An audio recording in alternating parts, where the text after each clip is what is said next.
This film is a tribute to all those early Greek explorers whose ideas still light our world.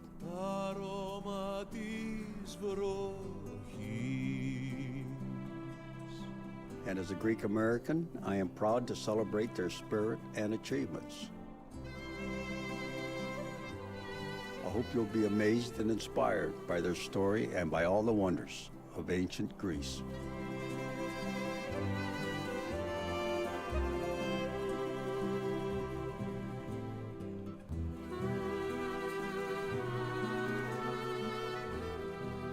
Hi, I'm Nia Vardalis. In my Big Fat Greek Wedding, I told you about Greek culture and traditions. Now I want to share with you the history and archaeology of the culture I love so much.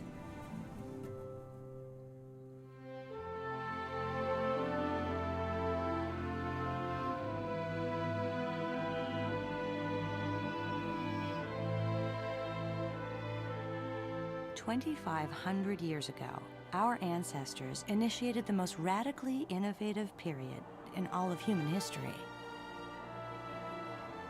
They redefined art, literature, medicine, and philosophy, and created a new kind of society based on equality, a democracy.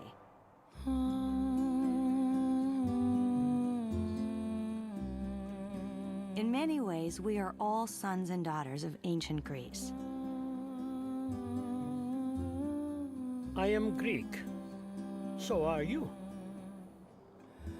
The Greeks were the first to celebrate the independent mind the way you do.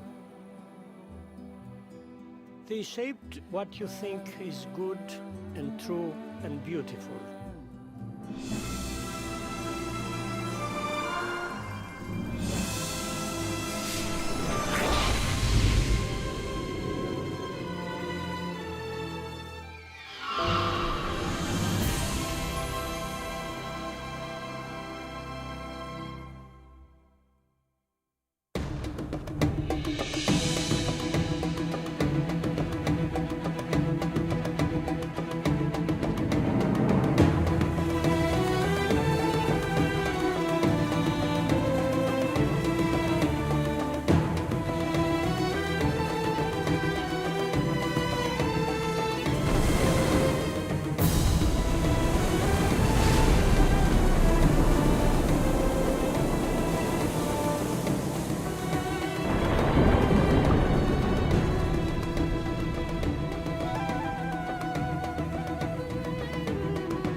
All through Greece, secrets of this glorious past lie buried, awaiting the light of day. This is the quest of the archaeologist.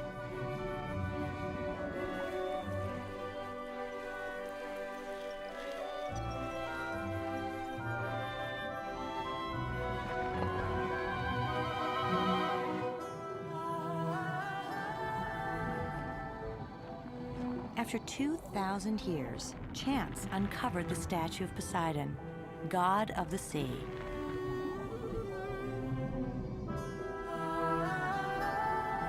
As sailors, many Greeks revered Poseidon above all other gods.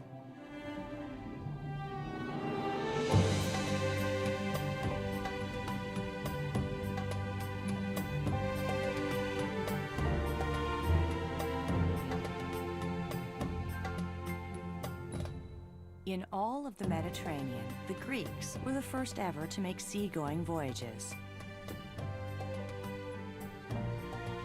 10,000 years ago, they brought stone tools from the islands to the Greek mainland.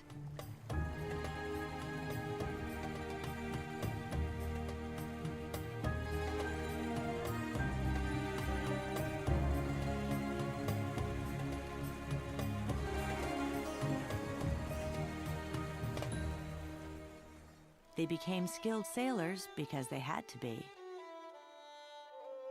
They lived in a land of 2,000 islands.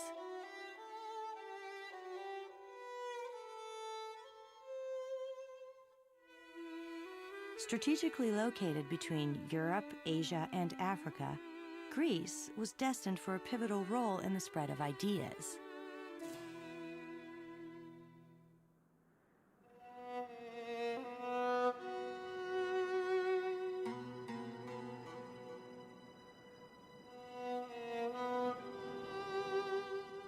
Throughout Greece, magnificent stone ruins announce the legacy of a mighty civilization. But beneath the ground, there are whispers of a secret world. As an archaeologist, Christos Dumas has spent a lifetime listening for these voices of the past. My father was a farmer, too poor to own his own land. Just like these children, I grew up living and breathing the history of my country.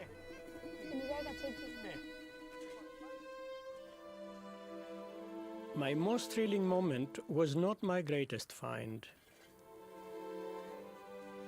I was only 22.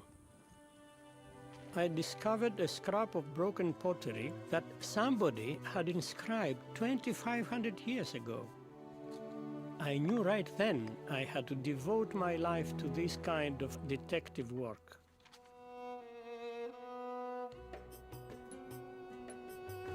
The great adventure of my life began 15 years later. On the island of Santorini, near the ancient town of Thera, my professor found traces of a Bronze Age city. But the people there left no written language we can understand. So we know only what their objects tell us.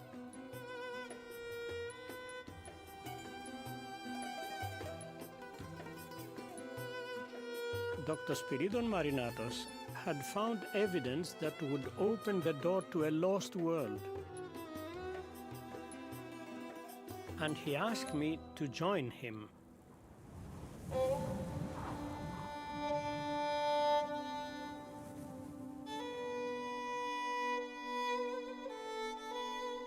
Many Bronze Age sites have been trampled by time. But not here, where the gigantic volcanic eruption which destroyed the culture also preserved it.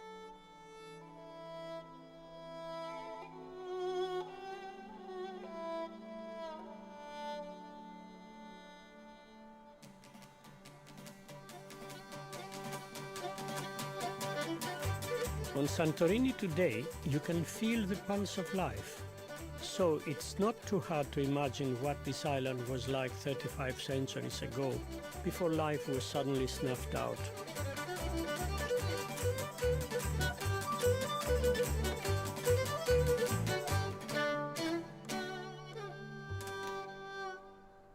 The shape of the island, surrounding a huge volcanic crater, has prompted some archaeologists to look here for the lost city of Atlantis, the fabled city Plato wrote about.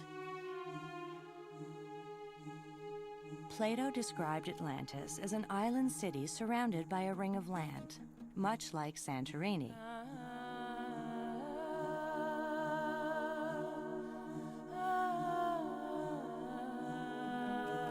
Could Santorini be Atlantis? To me, Atlantis is no more than a fascinating myth. But what we were about to find was even more intriguing.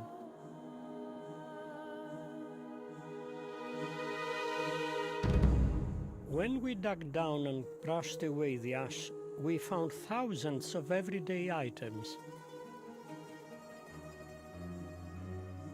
Tools and clay pots containing remnants of barley, fish and snails. This find could transform our knowledge of Bronze Age Greece. Now I knew why Professor Marinatos was so excited. Many of the walls were painted with murals, but there was one problem.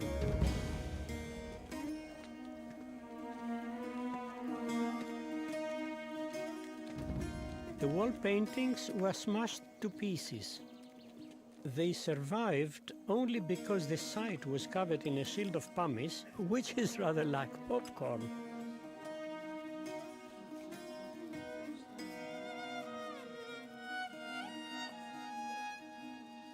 Piecing the paintings together is like getting to know someone. But one day you realize this is now somebody you wonder about and care about, a new friend.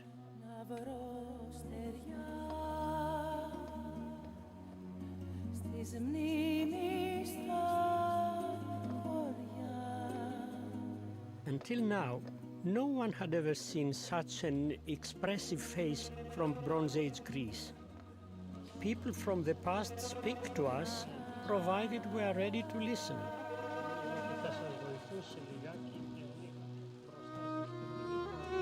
The paintings opened a wonderful window onto the lives of some gentle, artistic people.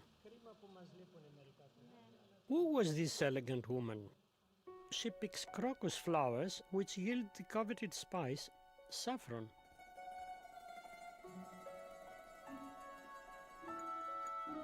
We carefully catalogue the seeds found here. Seeds which tell us what the ancient people ate and even how far they traveled to get it. Τώρα τα βράδια μου, βράδια βουνά, του ταξιδιού μαυρά πανιά, άδεια η καρδιά μου, γειτονιά, στου κόσμου αυτού την ερημιά. The sea was central to this island culture, yet their boats were a mystery. The only clues came from small ringed seals, which offered no details. In fact, we knew almost nothing about Bronze Age ships until the flotilla painting was assembled.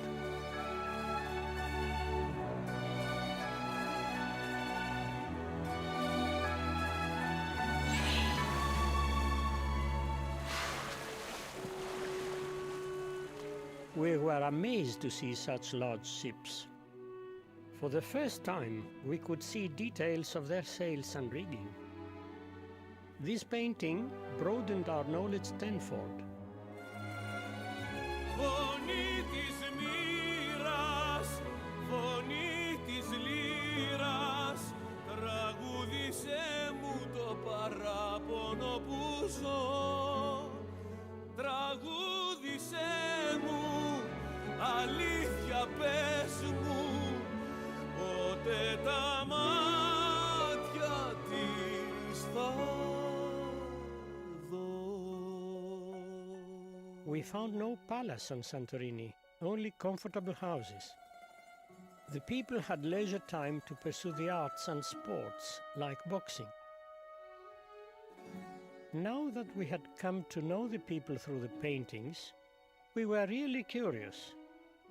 What was their fate when the volcano erupted? When we removed the volcanic material, we found nobody, no victims, and it is a surprise. What happened? Because nobody could have survived such a disaster. Poisonous gases accompanied the eruption, and people would have died instantly, just as they did at Pompeii.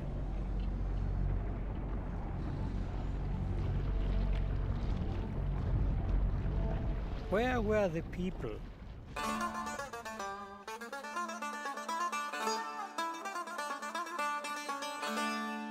To unravel this mystery, we had to understand the volcanic eruption that buried their homes. For that, I turned to my friend with a long name, the volcanologist Dr. Yorgos Vouliokalakis. I call him George. George to the rescue.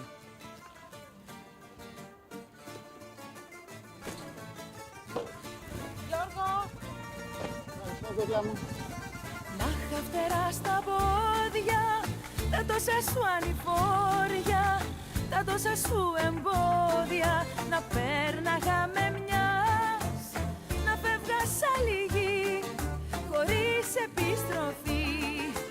Ναι, ναι, χωρίς επιστροφή. Ναι, ναι, να φεύγα σαν λυγή, να μου φωτιά που απλώνει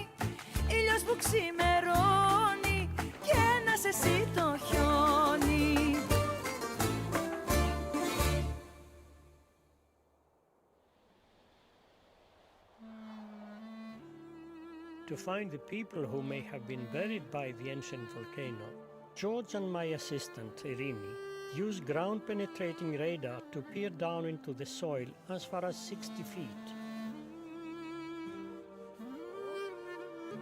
Someday, such tools may reveal people who huddled together when the eruption occurred. In our search, George and I used the Socratic method by asking questions of each other. Yes, but this is due to what?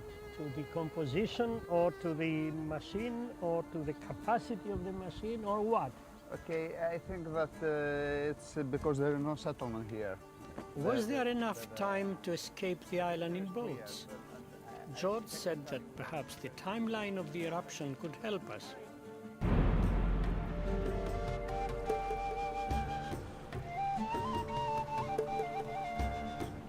This cliff, all 100 feet of it, was laid down during the eruption. To George, the cliff is a timetable, a diagram showing how the eruption unfolded. By studying the layers of debris, George can trace the 4 phases of the Great Eruption. Because the bottom layer was just 3 inches thick, George knew that the first phase lasted only about 10 minutes. Fine yellow wash layer, which fell for about 10 minutes before the big blast began. It's like mud. Yes, this is muddy layer. And people could survive this event.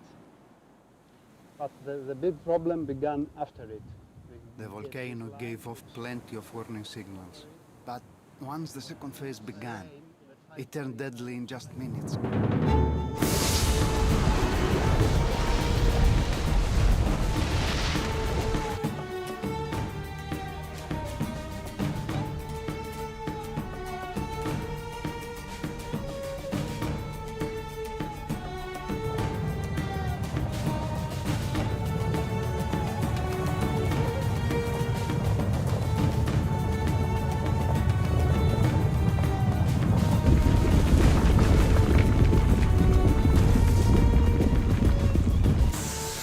The third phase began when the volcano's cone caved in. Seawater rushed into this inferno, creating a pressure cooker of superheated steam, which set off a massive explosion with the force of 40 atomic bombs.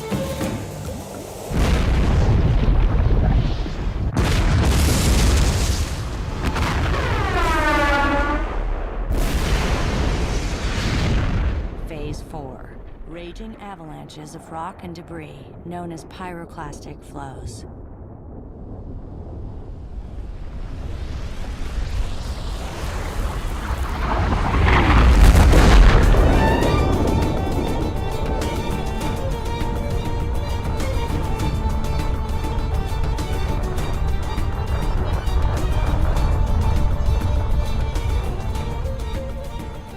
Evidence suggests that the volcano produced gigantic waves, 60 feet high.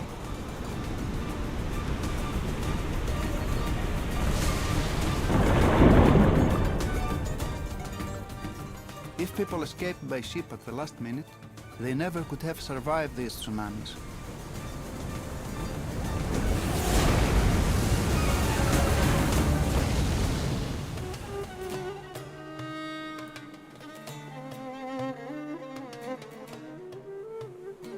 The thickness of ash has proved that this was probably the largest volcanic explosion ever witnessed.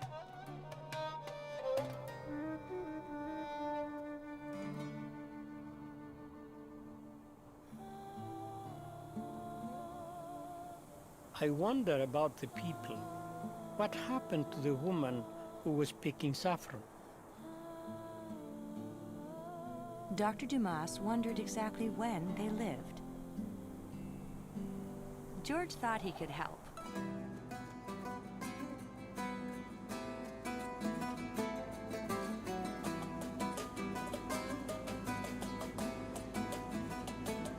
George makes frequent trips to study the volcano's vents. This is George's laboratory.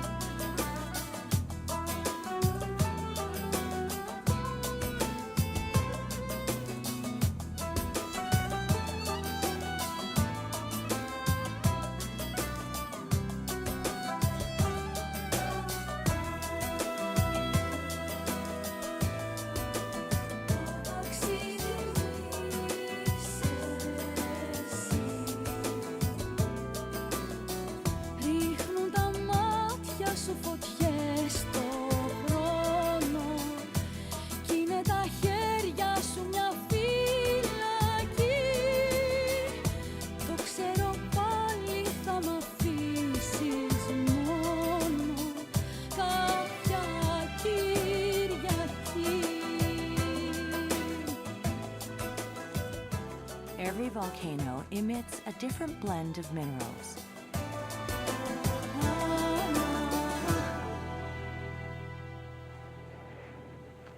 To pinpoint the exact date of the eruption, George and other geologists identified the distinct mineral fingerprint of the Santorini volcano.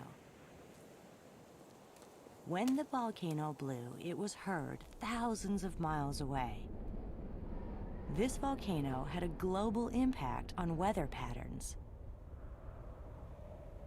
Far away in Greenland, when the volcanic ash settled on the ice cap, it left a fingerprint.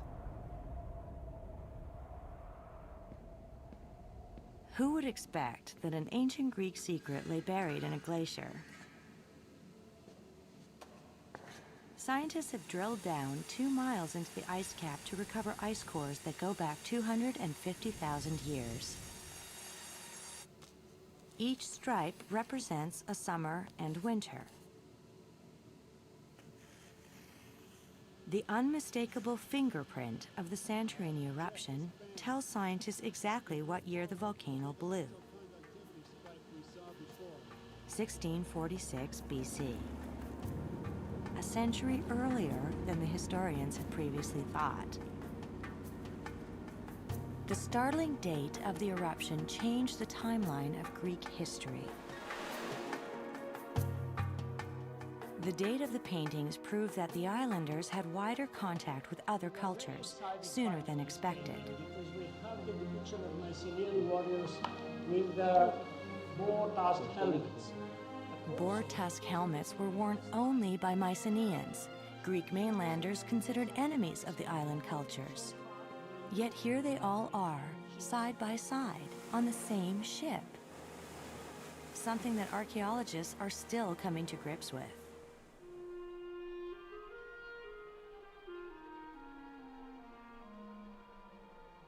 Ships were vital to this island culture. One day, an even greater Greek civilization would thrive on sea power.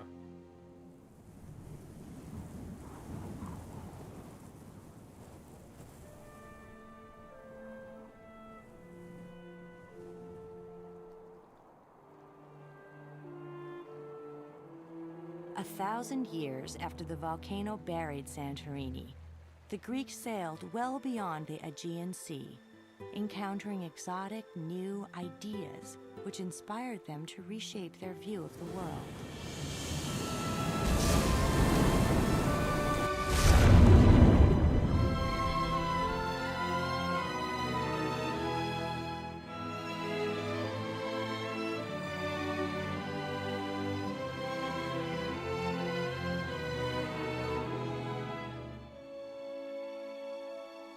Philosophers and merchants traveled here to exchange both goods and ideas, making Athens the hub of the first information age.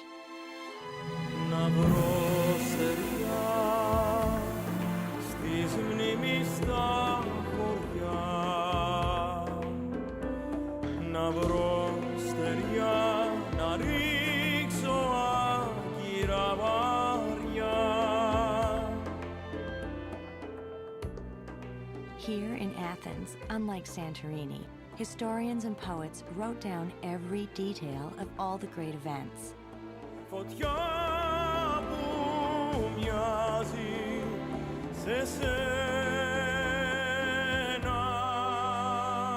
Instead of digging through dirt, scholars dig through written texts to find the secrets of the past.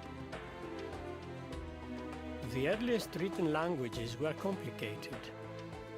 Only priests and scribes could master Egyptian with its 1,000 hieroglyphs. By radically simplifying the alphabet, the Greeks opened up written language to the ordinary citizen. What a powerful tool for the spread of democratic ideas.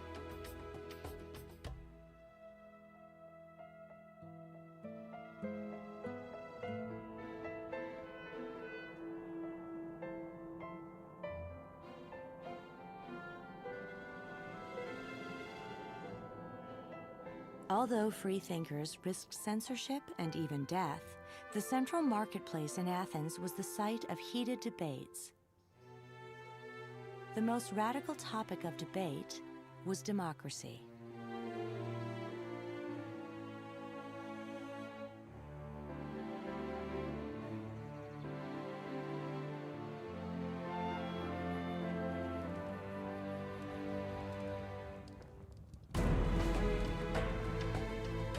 In 510 BC, the citizens of Athens voted for the first time, signaling their choice with white or black stones. But this experiment in democracy had limits. Voting was open only to citizens, male citizens. Women and slaves could not vote. For nearly a century, Greece blazed like the sun at the intellectual center of the ancient world, embracing foreign ideas and improving on them.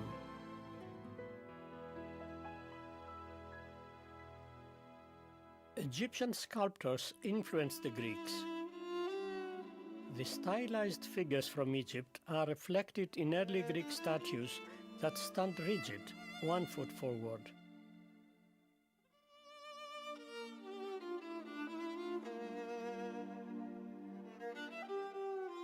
But once the Greeks mastered the skill, they took it to another level and made it their own. The sculptors could almost breathe life into marble and bronze to capture the truth about how we move.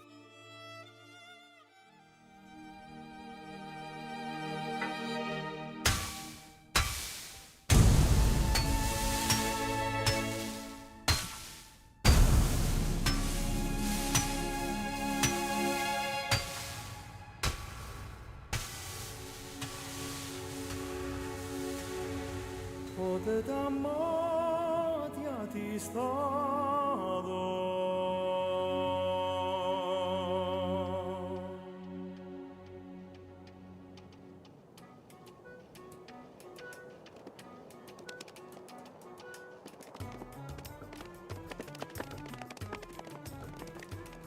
The stage play. Greek poets and playwrights invented the basic forms of comedy and tragedy. Now there's an innovation.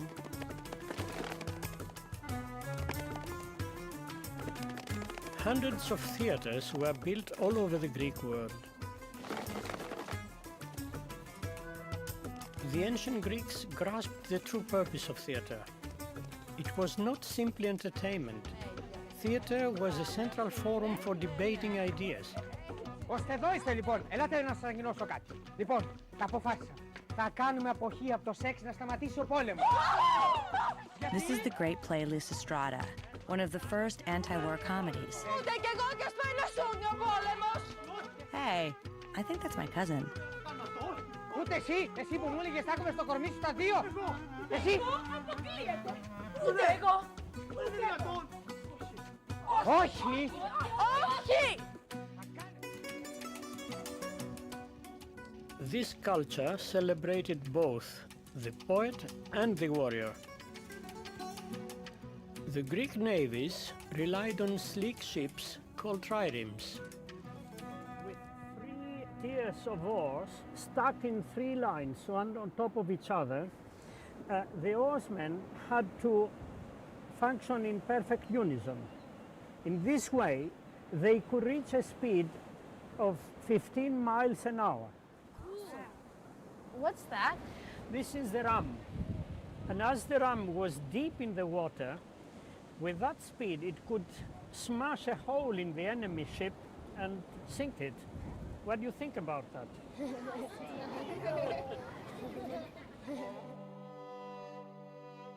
To expand their empire, the Persians attacked Greece.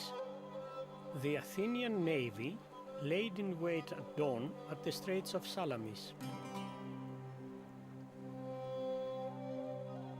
In this narrow passage, the faster Greek ships had an advantage.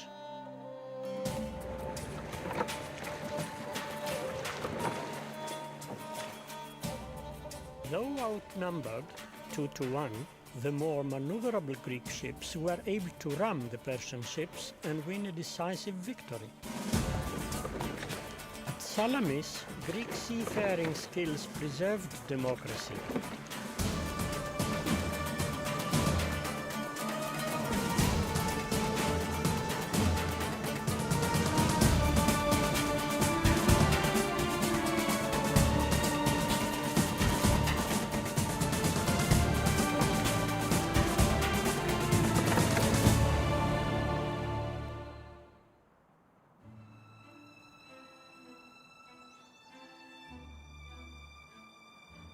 The political leader of Athens, Pericles, envisioned a great temple on the Acropolis, the tall hill in central Athens.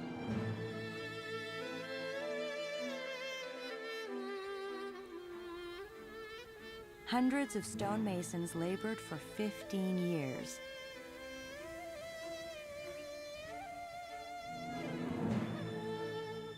This temple was to honor Athena, goddess of wisdom. It was called the Parthenon.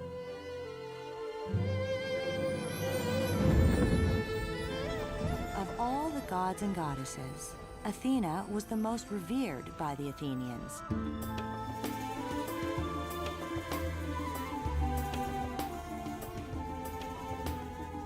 She gave her name to the city, and it was thought, her protection.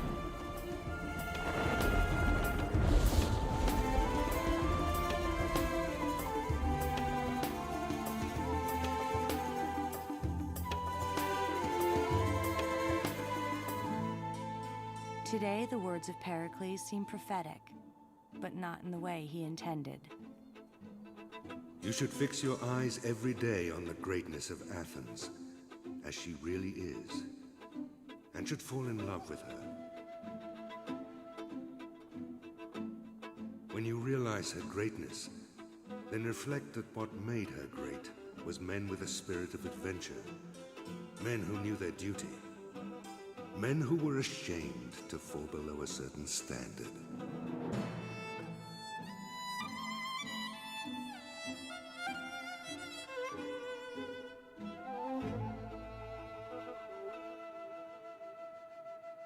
The Parthenon once brimmed with life. But today, broken columns lie scattered about. New software helps archaeologists piece together the puzzle without physically moving around blocks of marble that weigh 10,000 pounds each.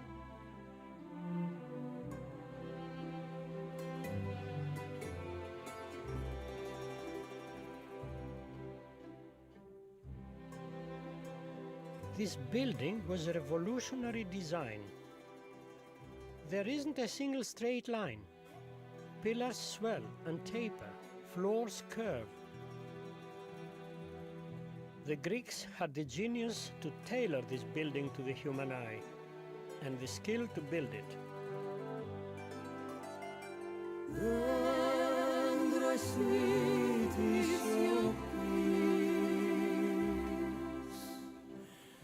Κάτω απ' το μίσιο σου ταξίδεψα, ταξίδεψα και ζήλεψα τα αρώμα της βροχής. Μου λες θα έρθεις κι όμως πάντα αργείς.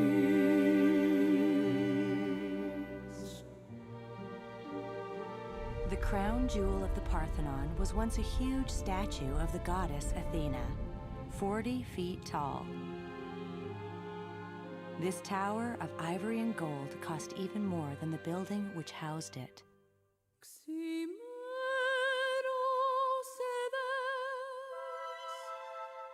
Ξυπνάνε οι χαρές, χαράζει μην κλαις, πάντα μέσα μου θα σε. Σαν θεμέλιο, στις ψυχής στο βυθό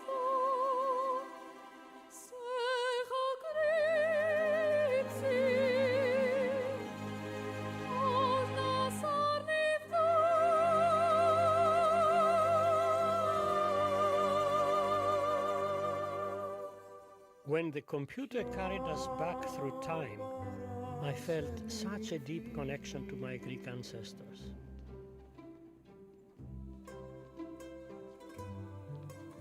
That wasn't my first leap back in time. That little piece of pottery I unearthed 50 years ago was a ballot used to vote against Pericles, the visionary builder of the Parthenon. I've never forgotten that moment.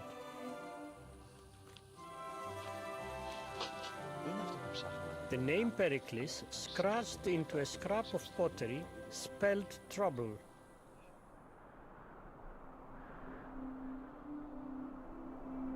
Athens had overspent her treasury. The Parthenon, once a symbol of glory, now stood for arrogance and extravagance. Athens overextended her armies in too many wars, too far afield. The long wars with Sparta left Athens too poor and too weak to keep her grasp on power.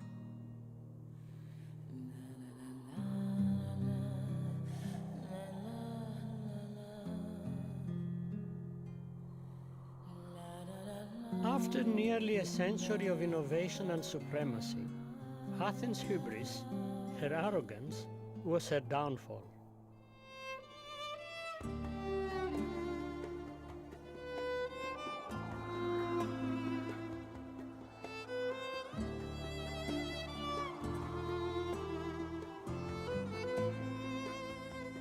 Here, on the abandoned island of Delos, you can almost hear the echoes of high-flying Athens crashing to earth. Even today, the fall of Athens sounds a note of caution. Delos was the treasury for Athens, a center of wealth, alive with laughter and music. And if you listen, you can hear it on the wind.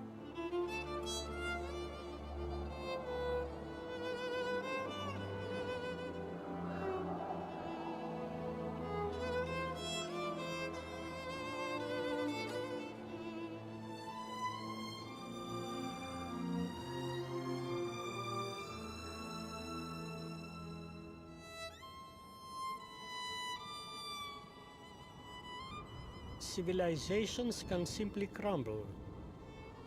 Volcanoes can bury them.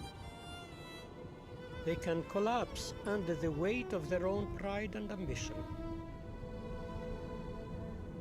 When civilizations fall from a great height, they shatter. But centuries later, those glorious fragments still enrich our lives.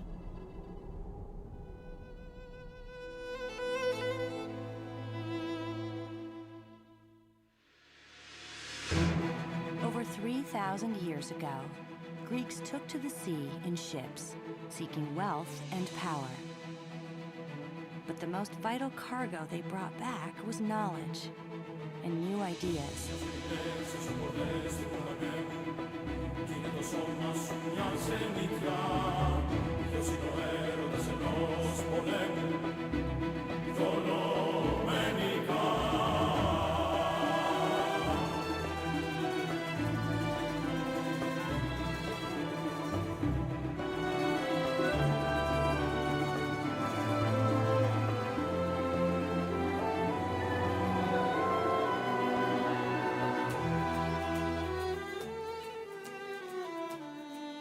On the island of Santorini, Dr. Dumas continues his detective work. The ancient Greeks were so very passionate in their quest for truth. And it is this passion that inspires me. It is because I am Greek. People from the past speak to us, provided that we are ready to listen. Εδώ θέλω να μου εξηγήσεις ακριβώς αυτό εδώ, που λέμε ήταν η πρώτη καλδέρα. Dr. Dumas's team reassembles a lost world. The volcano that destroyed a Bronze Age culture also preserved its secrets. In many ways, the advanced civilization on Santorini foreshadowed the golden age of Greece. The passionate creativity of the golden age illuminated every facet of life, from philosophy and art to the Olympic spirit that still burns bright.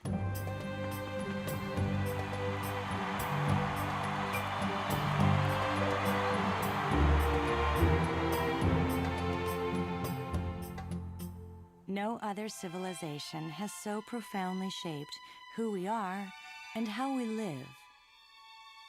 My Greek ancestors taught us to govern ourselves with moderation, heal ourselves through the use of logic,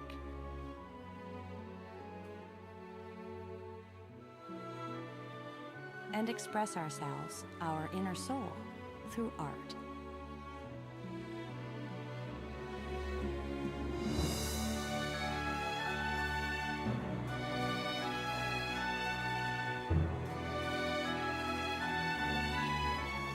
The world has never seen anything quite like the transformation of ancient Greece, where an enlightened society based on equality redefined what it means to be human. So mighty was that one great burst of light that its afterglow still lights the world. Τραγούδισέ μου, αλήθεια πες μου, πότε τα μάτια της θα δω.